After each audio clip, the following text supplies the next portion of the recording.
Les réseaux sociaux, voilà une expression qui fait synchroniquement frémir et faire briller les yeux aux uns et aux autres. En effet, les réseaux sociaux sont flatteurs. Beaucoup de personnes s'en intéressent. Et à longueur de journée, on nous voit tous nous abreuver autour donc de ce puits qui déverse de l'eau et abondamment. Mais alors, nous devons comprendre que les réseaux sociaux permettent d'être en communication avec les uns et les autres. À distance, on peut être par exemple à Lomé et communiquer avec quelqu'un qui est à une distance assez lointaine, avec quelqu'un qui est en Allemagne, en France, aux États-Unis d'Amérique. On peut aussi être en communication avec des amis aussi bien lointains que proches, avec un ami qui est à Niamey, à Kigali, à Accra. C'est bien. Et avec les réseaux sociaux, on peut également devenir un influenceur. On peut partager des idées. On peut apprendre à récolter auprès des autres leur mode de vie, leur façon de faire.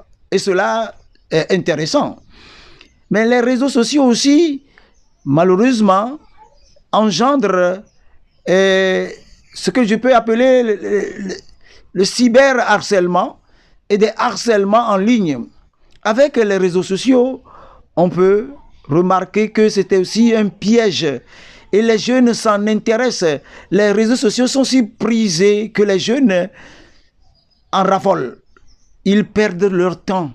Au lieu de s'occuper à quelque chose qui puisse leur ramener ou leur rapporter quelque chose, ils préfèrent, eh bien, dans leur position, ils restent arc-boutés, ils restent penchés, et ceci pendant de longues heures, ce qui veut dire qu'après, ils ont donc des malformations. On raconte ça et là que des enfants, en portant les téléphones portables de leur maman, préfèrent alors veiller jusqu'à une heure tardive de la nuit. Et va falloir que tout soit bien canalisé, que l'on sache à qui remettre les réseaux sociaux, à qui remettre les téléphones portables.